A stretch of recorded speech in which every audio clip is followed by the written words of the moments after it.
Hi guys, welcome to the channel East Indian Explorer. Today I am riding this. This is the all new R15 version for 2024. Damn, that's a long name. This is the key of the vehicle and I have got it from one of my neighborhood kids. So without further ado, let's just start the video. Okay, coming to the front, here we see a beautiful LED projected headlamp, and these two are the DRLs of the bike. And because of this LED projector setup headlamp, there is not a single problem of visibility at night. The throw of this headlight is absolutely amazing, and you shouldn't have any trouble in riding this bike at night time.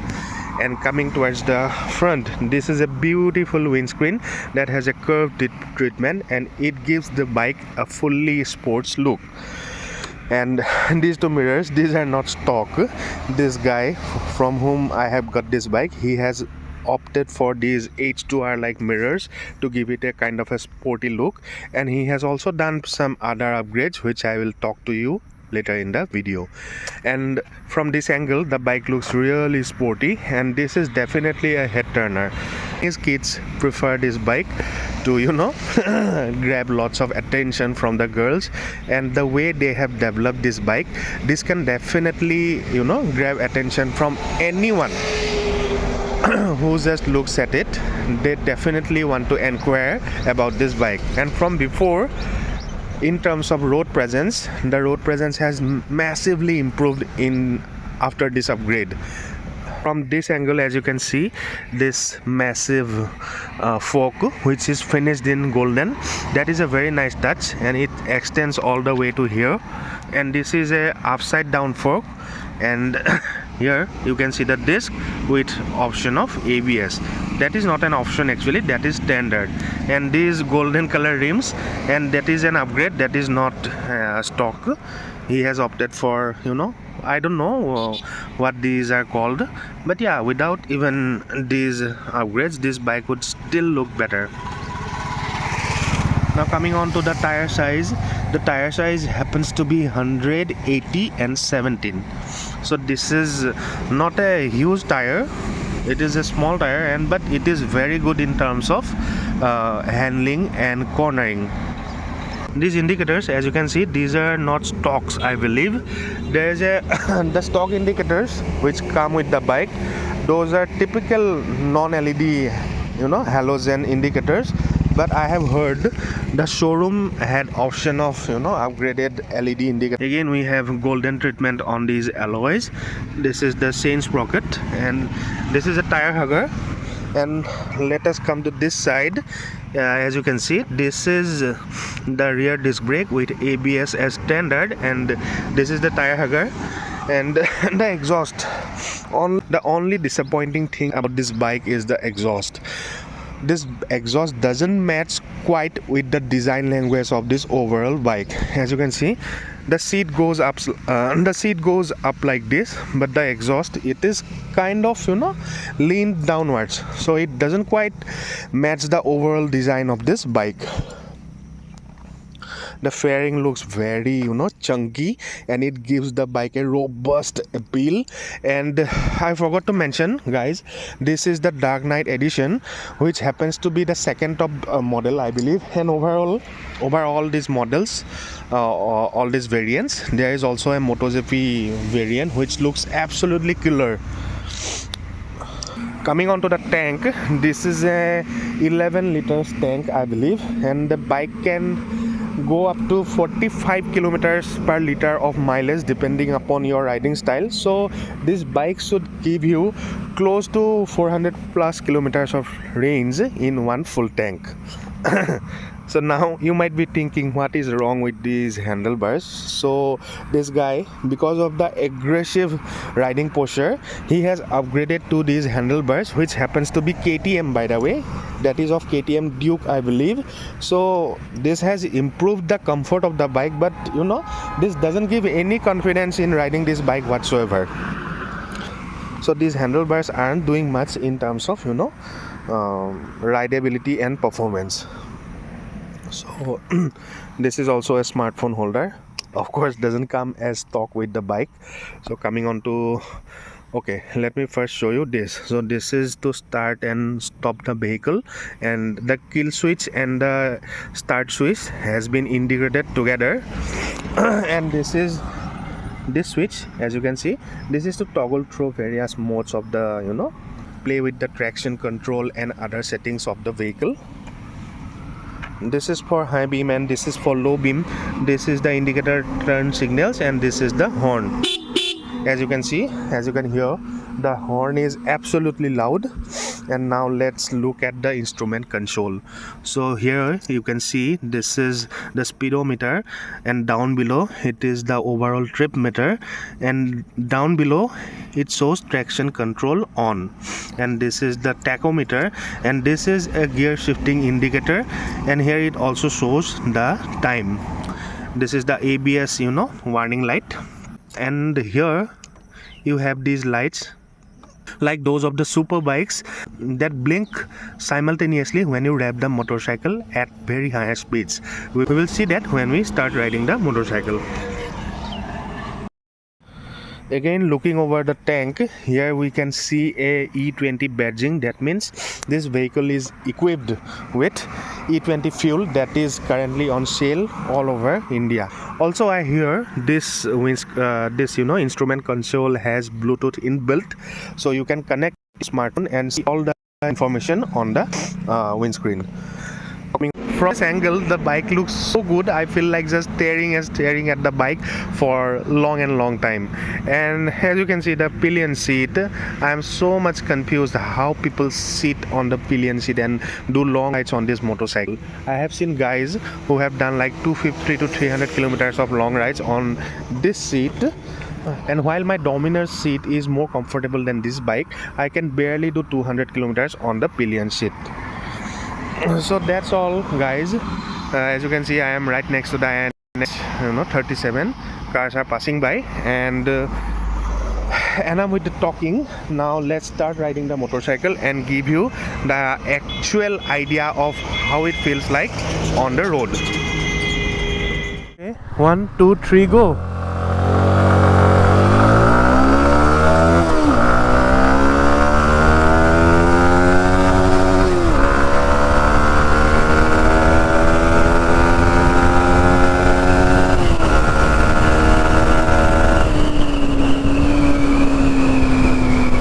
Okay guys, I hope you saw that the shifts were not that great. The bike reaches 100 km per hour in just 4th gear, so the acceleration is awesome throughout all the rev ranges, and once you hit the 7500 mark, the bike, the VVA technology of the bike kicks in and it just gives you power and takes you to higher speeds at ease. So there is no issue in terms of performance or whatsoever. But the only thing bothering me right now is the handlebars. So this happens to be of the KTM Duke, and this is a sporty motorcycle. The way I am sitting right now doesn't match with the total overall posture of the bike, because the handlebars are so upright, and I am used to riding the R15s leaning to the front, hugging the tank. So this is kind of awkward, guys. Anyways, moving on to the specs of the bike. Right now traction control is on, and I am doing 60 kilometers per hour on the 5th gear. And if I just downshift a little and give a little rev, let's see what happens.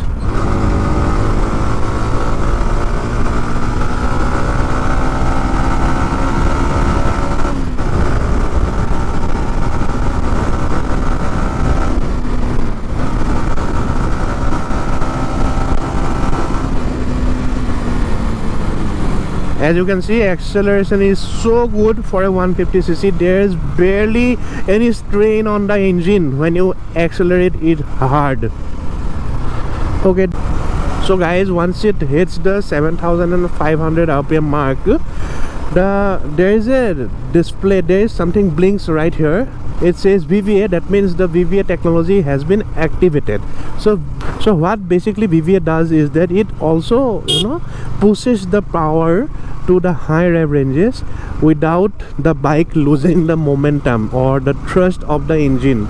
So that is the kind of, you know, Japanese technology they have developed, and it works flawlessly, guys. And I haven't quite you know, used the quick shifter, but while riding till here I tried shifting the gear, but you have to let go of the accelerator, you have to let go of the throttle a little in order to be able to use the quick shifter. So that is a mess. I don't know how it functions on the costly motorcycles, but yeah, this is not that flawless, I would say, because the main function of the quick shifter is to be able to, you know, shift gears without having to hold on to the apply the clutch or whatsoever. But yeah, this riding this bike on the street, I don't see why you would be willing to shift gears such instantly. Even if you pull the clutch, that is okay, it will barely waste your half second or more or less the same. So coming on to the clutch, this is a very light clutch. As you can see, I am able to pull it with my one finger. So this is a very light clutch, and the combination of the clutch and the gears are just mind-blowing. The engine is so smooth, guys. I can barely feel that I am doing 65-70 kilometers per hour on this motorcycle. The windscreen, even though I am sitting high up, the windscreen is doing a decent job of preventing the wind blast from the front.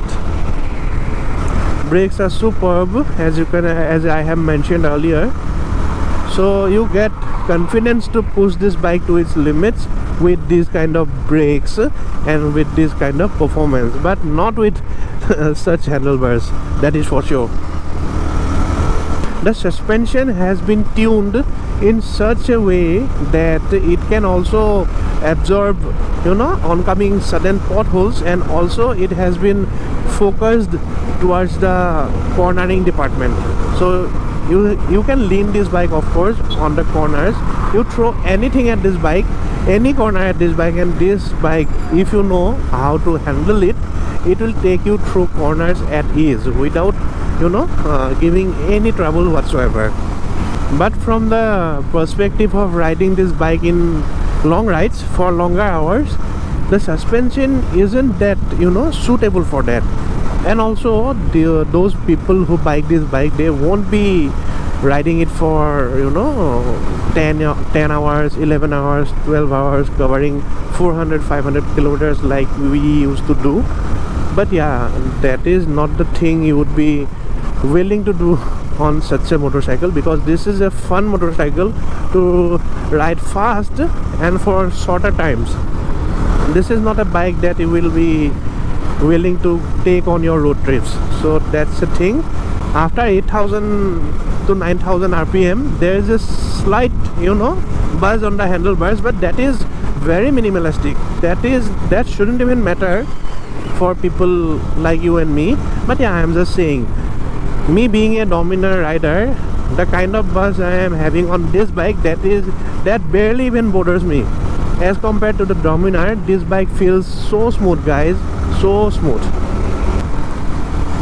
After riding it for, you know, 15 to 20 minutes, I can definitely say that this bike is not for me. Why I say that? Because as you can see, my feet are placed at such a, you know, position. If I continue riding this bike for another, you know, 1 or 2 hours, my ankles will start hurting, I have a feeling. Also, with the stock handlebars, your wrist and your fingers will also start hurting. So you cannot do long rides on this motorcycle. You have to remember that. If you need to do, you know, short commuting for 15 kilometers, 20 kilometers, or you have to take this bike to work or college and do other Sunday short rides for 60, 70 or even 100 kilometers, then this bike is definitely for you. The bite of the rear brake lags a little, and I just did a hard press on the rear lever or the rear brake, but yeah, it didn't engage the ABS. Okay, this is a Ola S1 or S1 Pro, I don't know. S1 Pro, yes. I'll be doing a review of this electric scooter as well. So those who want to see the review video of the Ola S1 Pro, press the subscribe button and also press the bell icon so that you don't miss the video. Very fun motorcycle, and it's very, you know, not much powerful, and it is very safe to ride because it has a limited cc, and it within that range of 150cc 155cc it is providing you all the power it can generate. So that's a very nice thing for beginner riders who have just started riding, who are probably 18. This is a very good entry level motorcycle for you. If you are 20, if you are around that age group, so and you want people to look at you, you want a lot of attention from people, especially girls, then this bike is definitely for you. So go ahead and book this motorcycle if you want to, but yeah, always ride responsibly. For younger riders, I am saying, don't rush too much, be easy on the, you know, accelerator, and learn to, you know, ride responsibly. Understand the vehicle, understand the characteristics of the engine, and also try to understand the body language and the behavior of the commuters on the road. Once you understand that, then you can do experiments and other experiences on your motorcycle, and slowly you can learn and progress in your riding. So that's the thing I have done when I was younger. I had a Pulsar 220, so that's the way how I have learned and improved my riding. So that is a little piece of advice from my experience. So that's all. Now we are coming towards the end of the video. Nothing much to talk about this bike. A very pleasant motorcycle, and I just love the way it sounds, and I just love the way it feels. That's all for today. I hope you liked watching the video. If you liked watching the video, then do let me know by giving it a little thumbs up, and also don't forget to subscribe to the channel and press the bell icon to never miss future coming videos on my channel. So that's all guys, East Indian Explorer signing off. Bye bye, take care, and see you in the next video.